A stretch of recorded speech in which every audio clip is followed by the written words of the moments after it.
Hi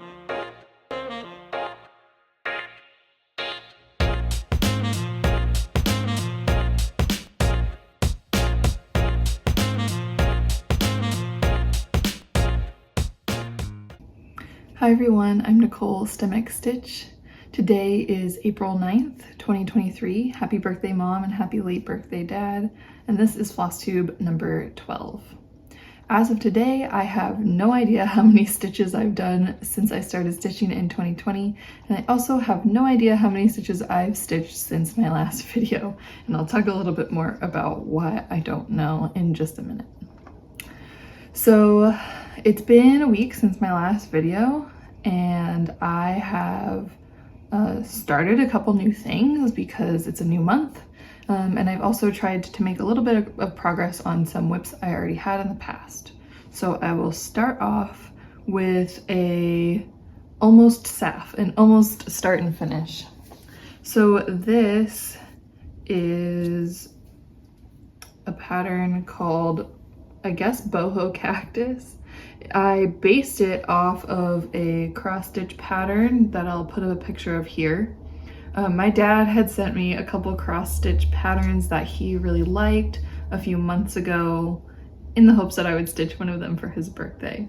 And so I chose this one, but I decided instead of doing it in cross stitch, I would do it in satin stitch because I thought it would have a really pretty effect, and also because I could make the pattern a lot larger without it taking forever to do.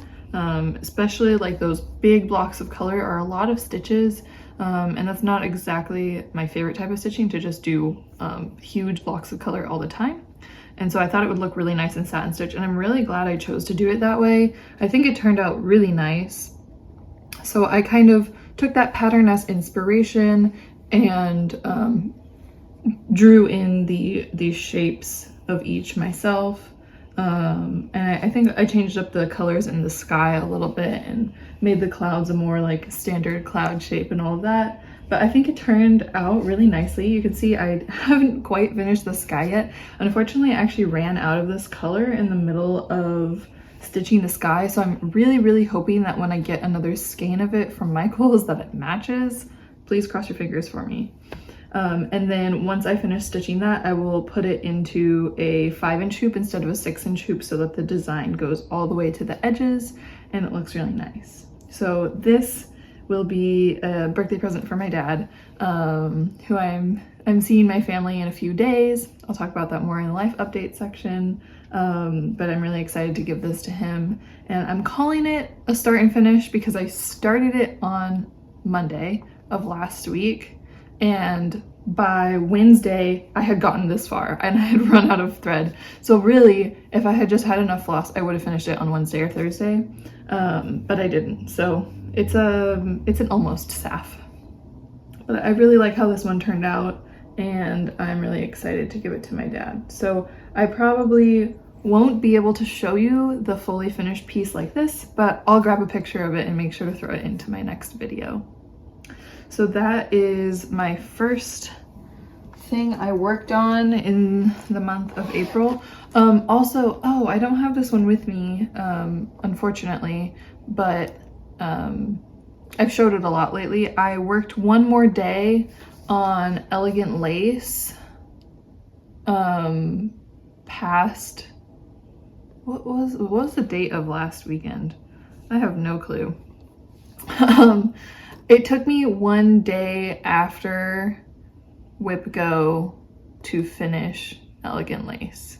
So I finished it on April 1st instead of on March 31st. I think I did share that in my last video then, because that was more than a week ago. Yeah, anyway.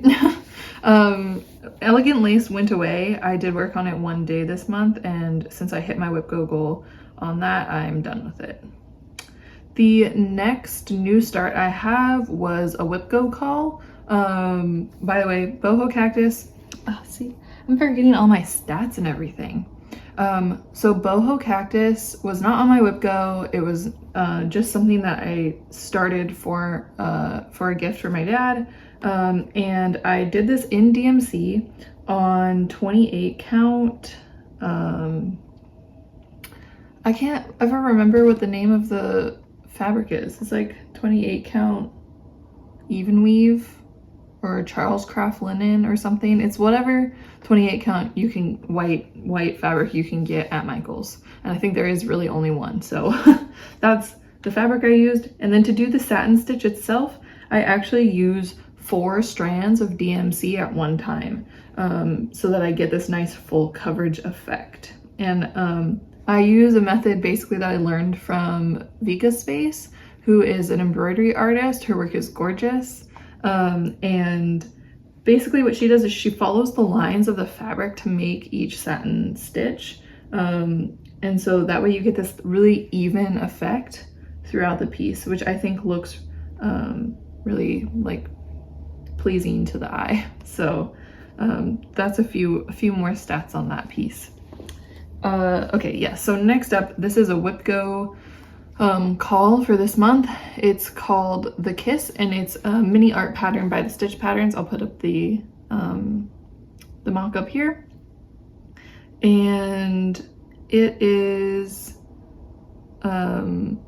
pretty small, so this is like a bust project that I've been working on since the month started. And I am also doing it on the same 28 count linen or even weave from Michael's. So this is my progress so far. I know it's really small. I hope it's focusing. So this is like part of the woman's dress and then some of their skin that I've been working on. So I know normally I give statistics, but I have no idea how many stitches this is. I don't have this pattern like in my pattern keeper or anything like that.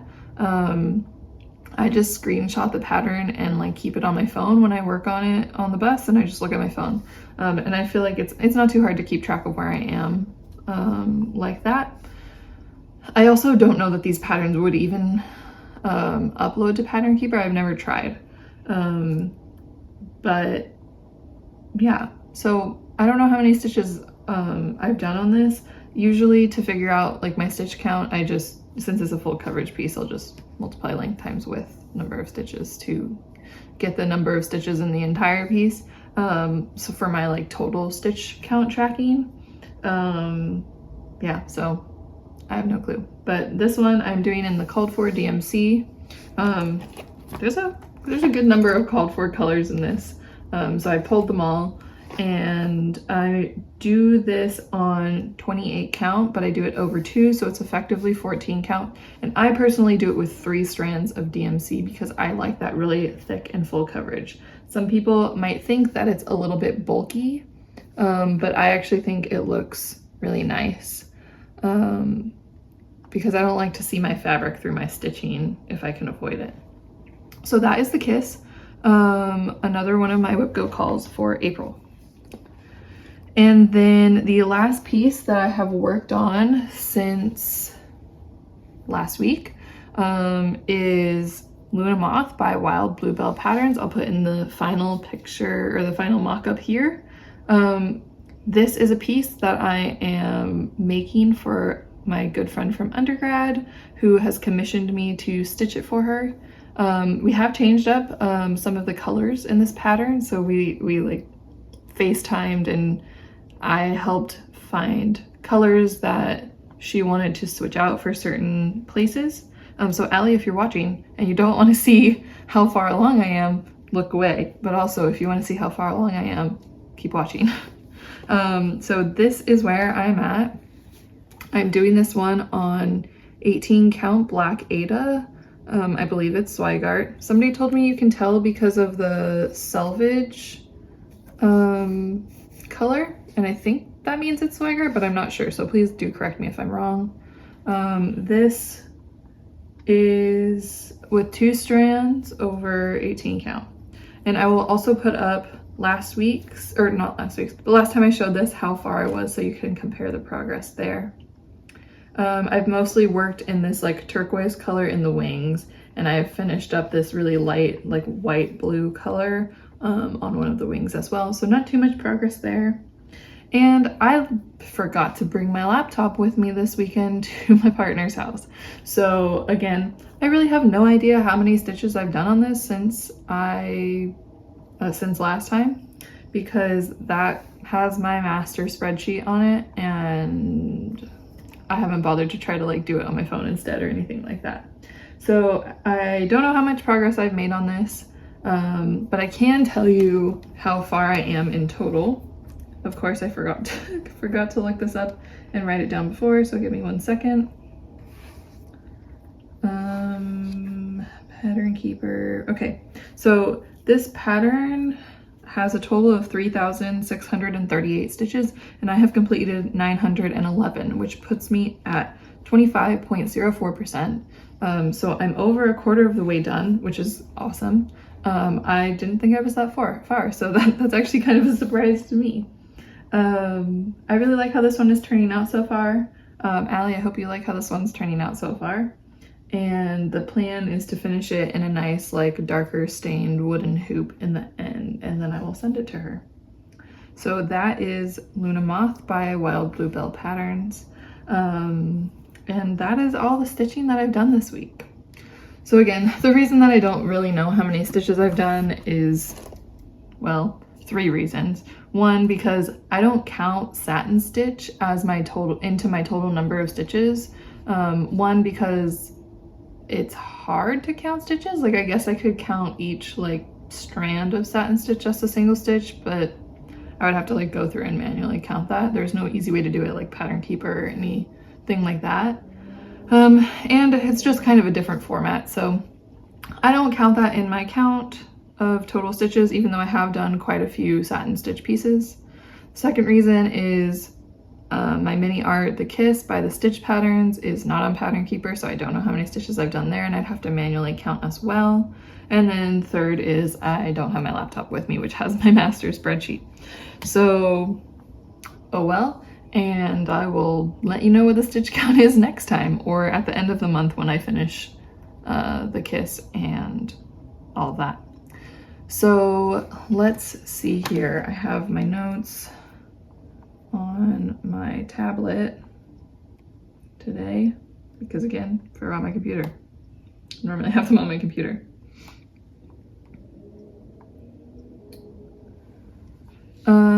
Plans.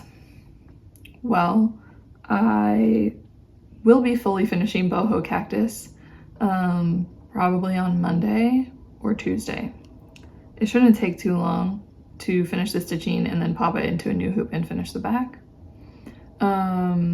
Speaking of which, I might need to grab a piece of felt to glue over the back to make it look nicer. And then I will be traveling. Again, I know I was just gone. I will be traveling at the end of this week and through next week. So my plan right now is to bring Luna Moth and The Kiss with me for travel stitching. I think that should be enough to keep me busy for about a week and a half, because I will be busy doing a lot of other things while I'm gone.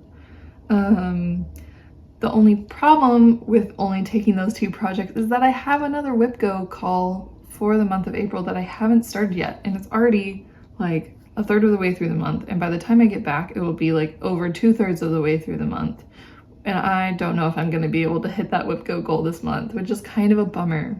That other call was another 5% on my Heaven and Earth Designs Hidden Harbor, and I really do love that piece. I just haven't gotten it out. I've just had other priorities. I haven't gotten that much stitchy time in the past week.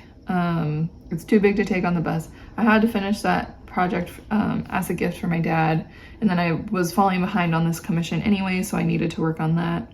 So Hidden Harbor might just have to be a late finish for WhipGo that I work on into next month, because it's also just kind of, I think it's too large to bring with me very easily, especially because I'm only going to be packing, I'm going to be flying, and I'm only going to be packing a carry-on suitcase and a backpack. So that's probably just not going to get finished. But hopefully I'll be able to work on it a little bit when I do get back from traveling towards the end of April. We'll see, but you'll know as soon as I know. And then for purchases, I haven't purchased anything. Well, I purchased the pattern for boho cactus that I showed earlier, because even though I wasn't going to use the actual cross stitch pattern, I wanted to support that designer whose design I basically used as inspiration, very close inspiration, right? I didn't really change much about it. And then other than that, I will be going to Michael's again on Monday. I have a plan because I need to grab the skein of floss that I ran out of for boho cactus, hoping it matches. And I also have a $5 Michael's voucher. I feel like I always say that. I have a $5 Michael's voucher that my boyfriend got in his email, and so he gave it to me because he doesn't shop at Michael's much and I need to spend it. So I will be going to Michael's to make the most of that $5, which I feel like is normally when you're shopping for craft supplies, you're like $5. Okay, that's not gonna get me that far because craft supplies are often very expensive. But I love that when for cross stitching, it kind of feels like a lot of money, right? Because I can buy 10 skeins of DMC with $5 because at Michael's they're 60 something cents, but there's almost always a 20% off coupon, which means they're basically 50 cents. And then I have $5 and that's 10 skeins of DMC, so I can replenish the ones that I'm running out of. So $5 goes a long way for embroidery floss, which I really like. Alrighty, so on to life updates. I told you I'm traveling again, so I am going to California. I'm from California, so I'm definitely looking forward to being in my home state for a little bit and also being somewhere where the weather is a bit nicer. It's decently bright today, at least hopefully this video looks nice, but it is gray and cloudy and rainy outside. Very Seattle weather. Seattle keeps psyching us out with a couple of really nice sunny days, and then it goes back to 2 weeks of just gray and on and off mist and rain, unfortunately.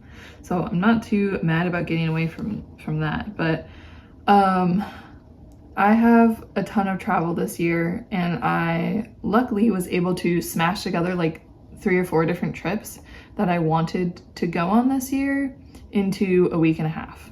And the way that I did that was I am going to a conference for work. I'm going to a science conference to share my research, and that conference is in San Diego.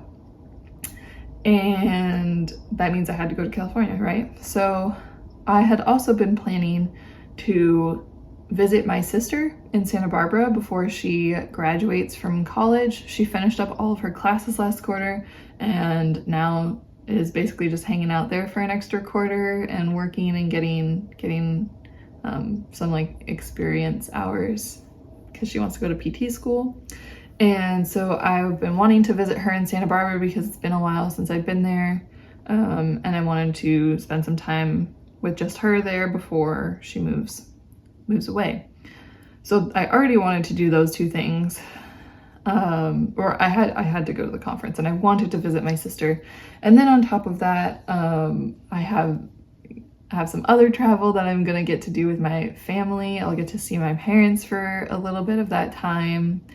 And then, so basically I'm seeing my parents, and then I'm seeing my sister in Santa Barbara, and then I'm driving down to San Diego for the conference. And then my boyfriend is flying out to San Diego to spend the weekend there with just the 2 of us exploring San Diego. So that'll be really fun. It's really 4 trips in one, but it's way better than having to fly back and forth to California over and over within just the span of a couple weeks. So I'm glad I was able to line it all up to work like that. I feel pretty lucky. And I'm really excited for it. But that also means that I'm going to be gone 2 weekends in a row.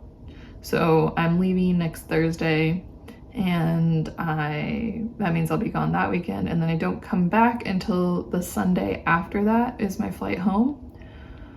So I have no idea when my next Flosstube video is going to be. I'm not very optimistic that I'll be able to film while I'm away. I guess there's like a small possibility, but I want to enjoy the travel that I'm going on, and as much as I'd love to keep putting out videos every single week, I guess, you know, I'm just gonna have to live with the fact that that's not gonna be possible all of the time, and that's okay, because the rest of my life is very important. Not that I don't love cross-stitching and love making these videos, but the rest of my life is very important.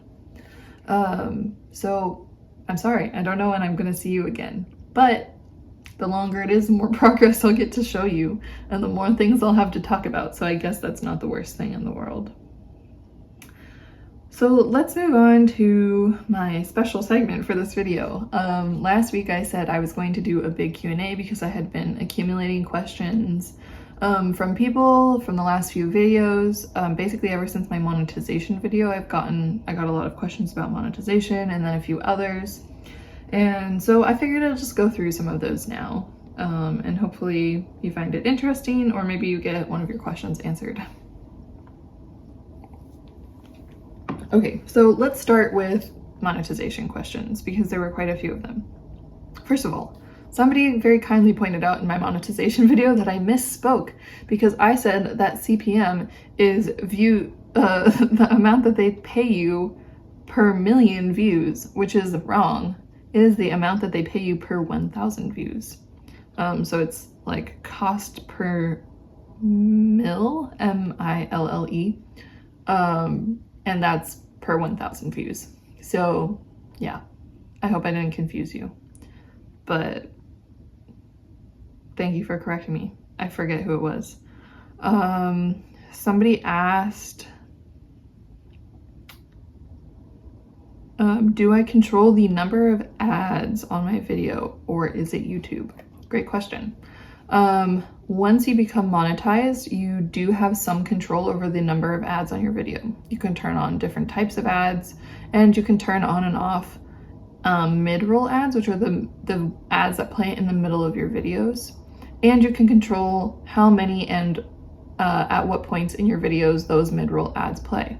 However, as far as I understand, you may put in, let's say you have an hour-long video and you put in 5 mid-roll ads, one every like 10 or 12 minutes. Not everyone is going to see all 5 of those ads. I have asked my friends and family who watch my videos, and some people said, I'll be like, okay, how many ads did you see? Because I know I put in like, let's say 5. And one person will say 3, and one person will say 0, and one person will say 5. Like, I don't know how YouTube controls whether or not it chooses to play each of those ads. But the answer is yes, I do kind of have control over it, but I don't really know exactly how that plays out for each person. Someone also commented that they don't like mid-roll ads because they can be very startling, and I totally understand that. And I guess I wanted to pose that as a question to like everybody watching. How much do mid-roll ads bother you? Because I have added them into my videos out of curiosity for how they affect monetization. But I obviously want my experience of viewing my videos to be nice, but also like this takes me a lot of time to do. And so if I can, you know, make a few extra dollars, it's kind of hard to not. I don't want to overload my videos with mid-roll ads. Like the YouTube like back-end algorithm will actually, it has some software or algorithm that like basically watches your video and then decides at the best places to place mid-roll ads. And I've had an hour-long videos where they've tried to place like upwards of 15 ads, and I'm like, okay, that's kind of insane. Like, I'm gonna drive people crazy. And so I try to keep it so there's like max an ad every like 10-ish minutes, more like 15 most of the time. But I'd love to know your thoughts on that. Maybe you don't mind, maybe you hate them. I understand either way. Obviously nobody likes ads, but it's just kind of like the harsh reality of the world we live in these days, that everything always has ads on them. So let me know your thoughts. Somebody asked, do you have to declare the money you make on YouTube as income? And yes, I'm pretty sure you do. I'm pretty sure I have to fill out some like tax information so that YouTube can like appropriately send me my monetization or like the money I make off of my videos and send me the right tax forms or whatever. So yes, you do. And then somebody asked if I make money on skippable ads. And as far as I understand, yes, I do make money on skippable ads even if you skip them. I know there was a thing going around for a while that people were saying like the longer you watch an ad or if you watch a skippable ad all the way through that YouTuber makes more money. And I'm not entirely sure that that's true, because from my perspective, I can see different types of ads that play on my videos. And there are some that are skippable and some that aren't, right? Like sometimes you get a video and it has like a 5 or 10 second ad that you can't skip on it. And there's no metric that I can see personally that tells me whether or not skipping the video actually changes how much you get paid for it. So as far as I understand, I still do make money on ads even if you skip them. But if somebody has more information there, I'd love to know. And then the other question that I got, which I thought was really interesting, was, do you make money from YouTube Premium and how do they split up my subscription among everyone that I watch? Yes, I do make money from YouTube Premium subscriptions. I can actually see the breakdown between like money I make from ads versus money I make from people who have a premium subscription. It's really not that much. I think most people just don't have that subscription, which is totally fine. And I have no idea how they decide to split up your money. I'm guessing it just like goes into a pool and like you get, like each creator gets paid out at whatever like rate they typically like are making on that video, like whatever their CPM is.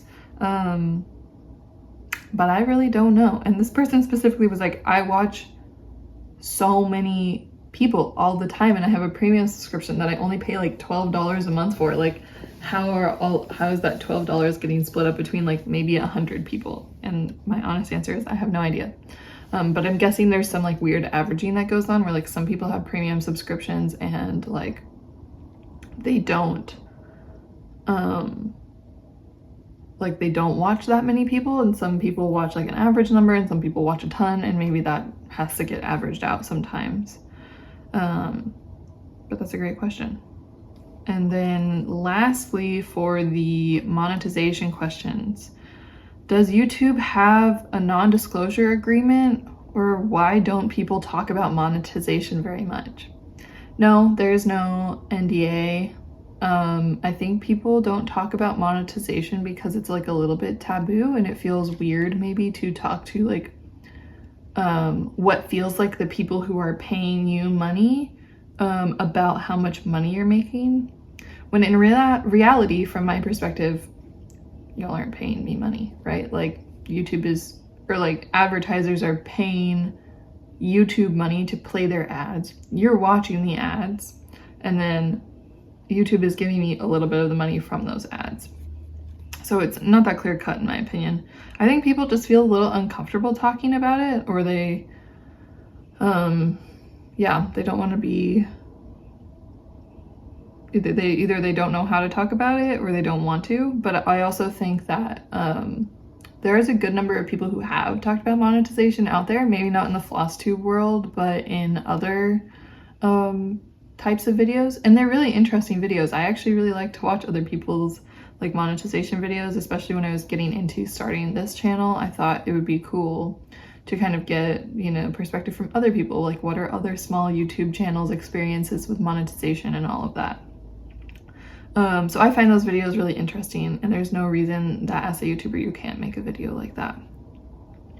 Oh, I also wanted to say, because I forgot to say this before, I don't think I'm going to be able to find the names, and I'm so sorry. I wish I wrote them down, but when on my monetization video, I believe 2 people left me a super thanks, which I didn't even know was a thing. It's basically like a little like you pay a little bit of money to get your like comment highlighted, but you're paying that money to the creator.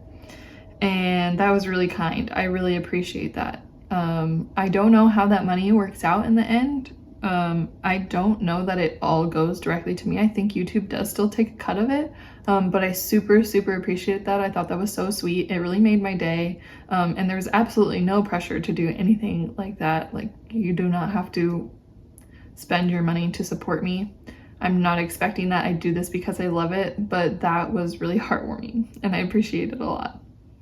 If you do, however, I don't have like a Patreon or anything. I'm not like that disciplined with my content creation yet, but I do have a Ko-fi. So if you do want to, you know, toss me a couple bucks to spend on replacing DMC that I've run out of or anything like that, you can find that in the description below. But again, absolutely no pressure. I just wanted to point it out that it's there, because the nice thing about Ko-fi is that all of the money does go directly to the creator, so you're not getting a company taking a cut of the money that you are trying to give to a specific person. So anyway, thank you again to those two people. I really appreciated it, and it made me feel like people really actually liked watching my videos in a different way. Like they really valued me in a like super strong and committed way. I don't know how to put that into words without sounding like, I don't know, without it sounding bad, but I think hopefully you can understand. Okay, so that was all of the monetization questions I've got. The other questions that I had, I also want to answer. A couple people asked about the cross-stitch stand that I normally use, which is a K's Creation Z stand. I don't have it with me, but I've showed it in videos before. And somebody asked, like, can you review it? Or like, how do you use it? Do you like it? And all of that. And one, yes, I really like it. I use it all of the time when I am stitching in a Q-snap. I don't always use it when I'm stitching in a hoop because I find hoops much easier to just hold. But I have done it with some larger hoops. And I always do it with my Q-snaps because they're kind of heavy and like awkward, and I like to two-handed stitch if I can.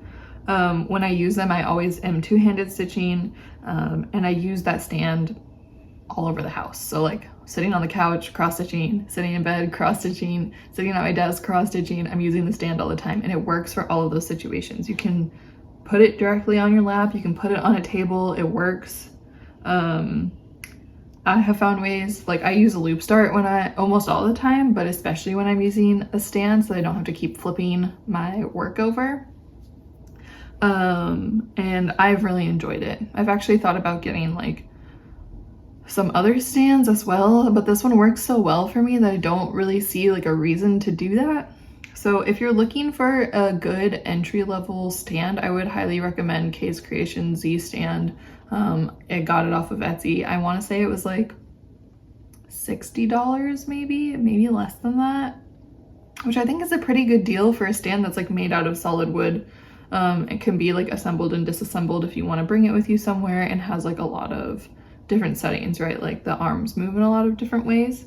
And I'm sorry I don't have the stand with me right now to show you that, but if you're looking for a stand and you're in the market for one, I would highly recommend checking that one out. I think it's a good bang for your buck.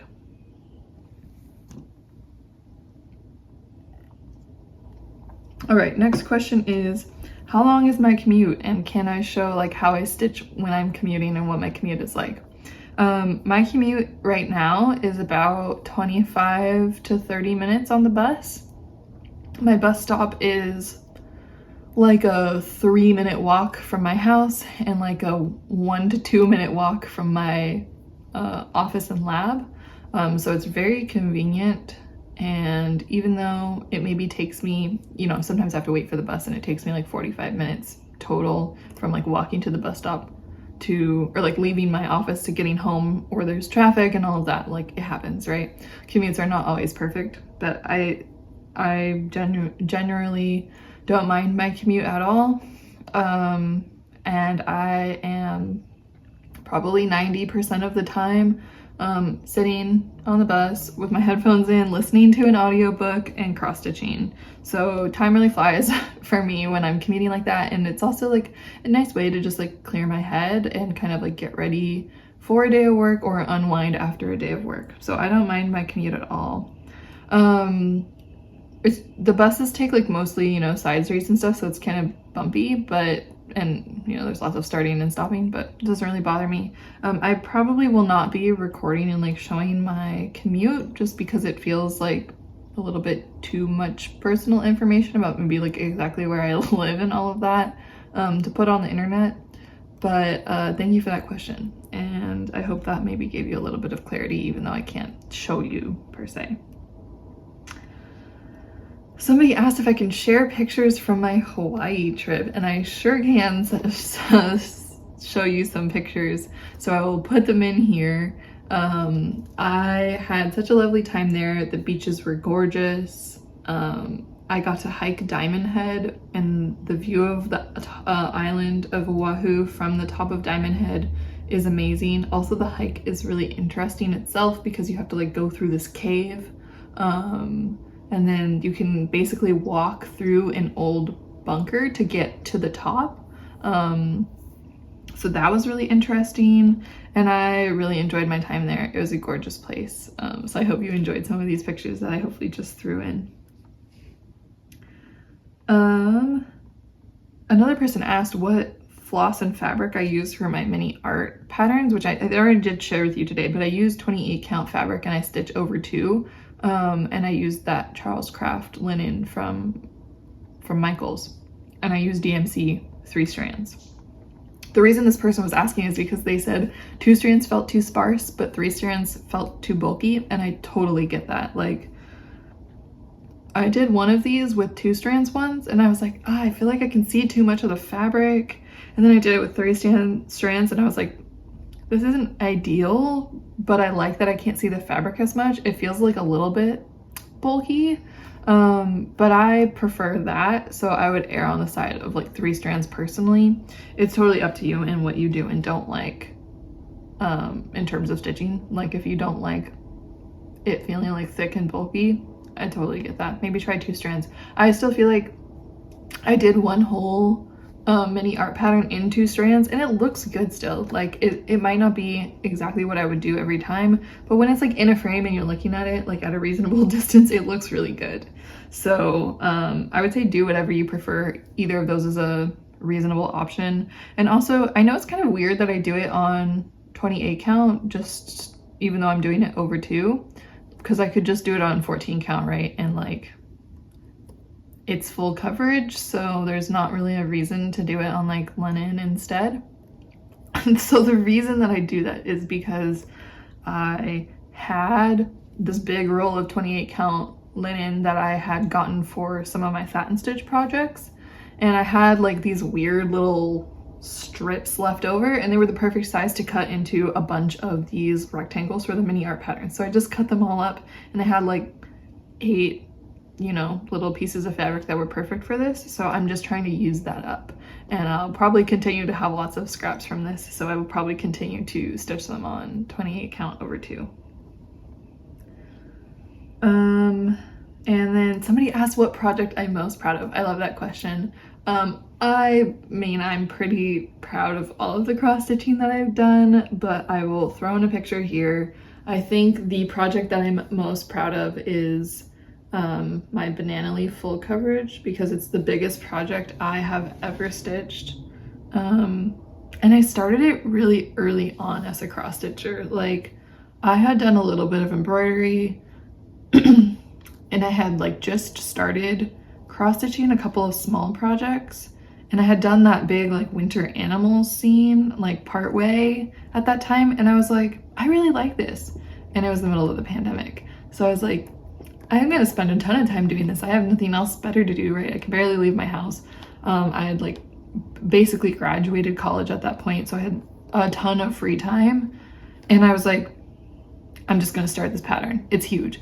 And I knew going into it that it was going to take me like probably 400 hours, which is probably gonna take me like close to 4 years. But I just dove head first into it, and I really enjoyed the process of it, and I really love the finished project. I think it's gorgeous. I can't wait to hang it up on a wall. Currently it's on my bookshelf, but I think it turned out really nice, and it just made me fall in love with doing full coverage and like always having one full coverage project going. So that is definitely the project I'm most proud of. Yeah. Also the like process of buying those threads for that project, because I bought all the DMC, because before that I was just working out of like whatever stash my mom had from when she was a stitcher, like probably 2 decades ago. I bought all of those threads and I bobbinated them all, and I like color organized them in the box. I wonder if I have a picture of the box. If I do, I'll throw that in too. But I was like, this is so satisfying. I love it. Like, it just is nice to look at. And I just really enjoyed that project. Okay. Somebody asked, how do I get started on Flosstube and how do you grow your channel? Which is a great question. I don't know that I really have a good answer to that. I would say, how do you get started? Do a whip parade or do a finish parade or something. I think those videos get a lot of traction on YouTube because people love to watch whip parades for some reason, right? They like to see what other people are working on in like a very kind of like all-encompassing way. And especially if you happen to be interested in starting a Flosstube channel near January, like December or January, it's like the perfect time to do a whip parade because everyone is doing them and everyone is watching them. And I think that, at least personally, and I think other people do this too, if they find a new Flosstuber and they have like a lot of videos, they'll just like watch from whatever their most recent whip parade is or something, or they'll like watch their whip parade and then skip to the next like most recent video. I totally do that because I feel like it's a great way to just like get caught up with that person, and then like you can go from there. So I would definitely recommend starting with a whip parade. That doesn't have to be a super long video. It's fine if you don't have a lot of whips. I didn't have a lot of whips, right? Like, it's totally fine. And then in terms of how you grow your channel, I don't know. I don't really know how I got to 1,000 subscribers as quickly as I did. And I don't really understand how that works in general. Like, I've been floating around 1,200 subscribers for like a few weeks now, which is also totally fine. Like, I've been growing a lot slower since I hit those marks, and that's all right. Like, it is what it is, right?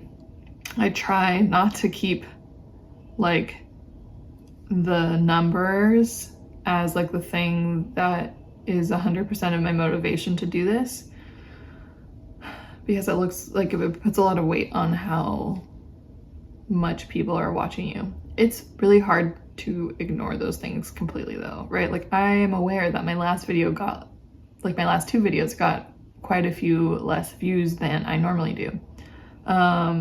And I'm just trying to like separate that, right? Like, it happens, posting times are weird, like people are busy. It is what it is. It's not a big deal, right?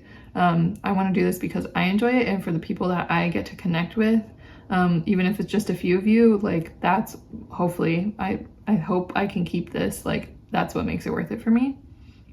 But in terms of growing your channel, I would say like a couple random tips would be consistent, especially at first, like have a consistent posting schedule, either that's every week or every 2 weeks or every month, but whatever it is, I would say is try to stay consistent with it so people like know when to expect your next update, right? And then try to share it in other places if you can. When I made my first video and started my channel, I shared it in like a couple cross-stitching Facebook pages that I'm part of. I shared it on my Instagram, which I had also at that time kind of started to convert to a cross-stitch Instagram. And I think that helped a little bit as well. And, you know, talk about it with your friends and family, and you never know. But I would try to say, like, don't put too much weight on that. It's a hard and confusing thing, and like the algorithm is definitely a black box. And a lot of channels grow really slowly on YouTube, and that's totally okay. And I hope that you can enjoy it, or find ways that you can enjoy it for more than just like how many people are watching you, because that's what I'm trying really hard to keep doing, and it's not easy. Okay, I think I only have one question left, which is where will you settle after school? And I'm laughing because the answer is I have no idea. I really like Seattle. I don't necessarily want to leave Seattle. I also really liked living in California, and I wouldn't be mad about moving back to California, but there's a lot of things that are out of my control when it comes to like where I can get a job. And also I haven't 100% decided what kind of job I want after I graduate. Other than that, I know I like teaching a lot. I also haven't, you know, there's a lot of other considerations. Where my family is, where my close friends end up after grad school, and where my partner's job is, and all of those things, right? Like, it's very complicated and there's a lot of variables to take into consideration. On top of that, you know, if I wanted to go into biotech, Seattle's a good hub for biotech, the Bay Area is a good hub for biotech, San Diego's all right for biotech, and Boston's really big, but like those are, like, biotech is very concentrated in a few locations, which are typically big cities. On top of that, like going on more of a faculty route, like trying to stay in academia and working at a university, like those jobs are super hard to come by. And people often apply to, you know, like tens, like, I don't know, 40 different tenure track faculty positions when they do go out and look for a faculty job. And you're not guaranteed to get the one you want, right, in the location you want. So it feels very up in the air, which I don't love because I'm a planner and I like to have everything planned out, but we'll see what happens. Highly likely, I will say this, yeah, it's highly likely that I will be on the West Coast somewhere, and it's highly likely that that will either be like Seattle area or Bay Area or SoCal, San Diego area, but only time will tell. So that is all of the questions that I have, and that is all of the stitchy stuff that I have to share with you today. So thank you so much for watching. I hope to catch you here next time. I'm sorry that I don't know when next time will be. Traveling has been crazy lately. I've been so busy at work, and I want to take the time to enjoy that travel. So it might be in a week, it might be in 2 weeks, it might be in 3 weeks. We'll see. But until then, I hope you have the best week or few weeks that are available to you, and I will see you next time. Bye.